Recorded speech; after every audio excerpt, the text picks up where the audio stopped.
Hola, mi nombre es Rosaria Trigilio, participante de la Cátedra de Derecho Colectivo del Trabajo. En esta oportunidad abordaremos el tema concerniente a los derechos colectivos del trabajo. Comenzaré con una breve introducción. El derecho colectivo del trabajo siempre ha sido considerado como una materia en cuya aplicación práctica se puede apreciar con toda claridad el conflicto existente entre el capital y el trabajo. Esta disciplina jurídica surge con el desarrollo del capitalismo producto de la revolución industrial, la cual se caracterizó por la explotación indiscriminada de los trabajadores obreros, quienes se vieron en la necesidad de organizarse colectivamente para enfrentar no solo a los propietarios de los medios de producción, sino también para solicitar al Estado que dicte medidas legales de protección social a su favor. El objeto central de la regulación por el derecho colectivo del trabajo son las relaciones colectivas de trabajo, las que se sostienen en un trípode de derechos que comprenden la sindicación, la negociación colectiva y la huelga. Los derechos antes mencionados constituyen los tres grandes instituciones del derecho colectivo del trabajo: la asociación profesional, el contrato colectivo de trabajo y los conflictos colectivos de trabajo. Ahora bien, comenzaré con la explicación del mapa mental aquí presente. El derecho colectivo del trabajo es aquel que regula las relaciones entre patronos y trabajadores, no de modo individual, sino en atención a los intereses comunes a todos ellos o a los grupos profesionales. El derecho colectivo de trabajo se rige por los siguientes instrumentos: la Ley Orgánica del Trabajo, los trabajadores y las trabajadoras, la Constitución de la República Bolivariana de Venezuela, el Reglamento de la Ley Orgánica del Trabajo, y a lo anterior se suman las leyes aprobatorias de instrumentos internacionales afines a la materia, tales como los pactos internacionales sobre los derechos civiles y políticos y sobre los derechos económicos, sociales y culturales, la Convención Americana sobre los Derechos Humanos, el Protocolo adicional a la Convención Americana sobre los Derechos Humanos en materia de derechos económicos, sociales y culturales, y los convenios 87 y 98 de la Organización Internacional del Trabajo. El derecho colectivo del trabajo es importante ya que contempla las relaciones colectivas y no tiene en cuenta directamente el trabajador individual, sino el interés colectivo. O sea, este posee una pluralidad de sujetos hacia un bien apto para satisfacer una necesidad común.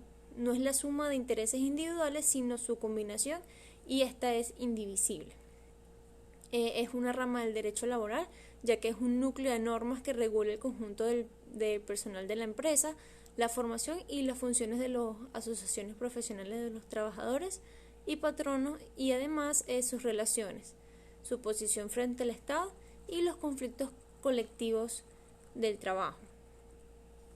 Ahora bien, hablaré sobre la organización sindical. La organización sindical es una organización íntegra por trabajadores y patronos en busca de protección de sus derechos e intereses. La organización sindical es de naturaleza privada y social, pues en cuanto a asociación privada representan y defienden el interés de todos y cada uno de los afiliados, y en cuanto a institución de carácter social poseen una esencia cuasi pública, ya que tales organizaciones representan el interés general de un amplio sector de la población, de los trabajadores, siendo justamente esta última la función que reviste especial trascendencia en el ámbito público y político, y que justifica la supervisión del Estado. Con respecto a la conformación de las organizaciones sindicales, primero se debe determinar el tipo de sindicato. Si es un sindicato de trabajadores, son al menos 20 personas o trabajadores. Si es patronal, son 10 personas. Si es profesional, son 40. Si es regional o nacional, son 150 personas. Y si es no dependiente, son 100 personas. Estos deben ser mayores a 15 años. Luego se debe celebrar una asamblea. Se crean los estatutos como lo establece en el artículo 384 de la LOT, Y finalmente se realiza un registro oficial ante la Oficina Nacional de Organizaciones Sindicales, como lo establece el artículo 374 de la LOT. La organización sindical se clasifica en trabajadores y patronos, y de acuerdo al ámbito territorial, es decir, si son locales, es decir, la acción se circunscribe a una única localidad. Si son nacionales, que se extiende a lo largo y ancho de la República, y si son regionales. Las funciones de la organización sindical son recoger la voluntad de sus afiliados y les proporciona un espacio para el debate y el acuerdo. Negociar con el empleado los reclamos o exigencias de los trabajadores para alcanzar un contrato colectivo de trabajo. Velar por las condiciones mínimas de los trabajadores en materia laboral, sanitaria y social. Representar a sus afiliados ante otras organizaciones de trabajadores de mayor tamaño, como lo son las federaciones. Además, la organización sindical tendrá por objeto el estudio, defensa, desarrollo y protección de los intereses profesionales o generales de los trabajadores y de la producción, según se trate de sindicatos de trabajadores o de patronos, y el mejoramiento social, económico y moral, y la defensa de los derechos individuales de sus asociados. Ahora bien, los conflictos colectivos de trabajo son todas aquellas controversias que surgen en las relaciones colectivas de trabajo. Estas involucran a la clase o comunidad trabajadora, en la que se lesiona o pueden lesionarse derechos subjetivos de los trabajadores o afectar el interés profesional, siendo el mismo Estado el primer interesado en que se resuelvan inmediatamente por la vía pacífica. Este conflicto colectivo del trabajo se rige por la Ley Orgánica del Trabajo, los trabajadores y las trabajadoras, es decir, la LOT, desde su artículo 472 hasta el 482.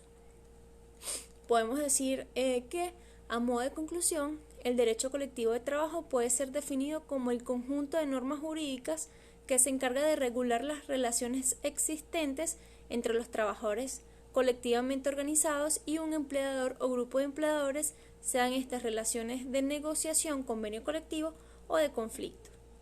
La convención colectiva es la más importante fuente del derecho colectivo del trabajo, pues a través de ella se materializan los acuerdos adoptados entre las organizaciones sindicales y los empleadores en beneficio de los intereses colectivos de los trabajadores, los cuales se encuentran referidos a remuneraciones, condiciones de trabajo y productividad. Ahora bien, a modo de reflexión, debemos tener en cuenta que nadie está exento a estar y mantener relaciones de trabajo, mucho menos a desarrollar diferencias en el ámbito laboral, por lo que estudiar cómo abordar y manejar estos acuerdos entre trabajadores y empleados es fundamental para el buen manejo de las acciones y convenios colectivos y, por ende, el bienestar personal, laboral, económico y ético de sus trabajadores. Actualizarse en el derecho colectivo del trabajo es fundamental en este mundo en el que los esquemas empresariales están cambiando constantemente y las tecnologías están evolucionando.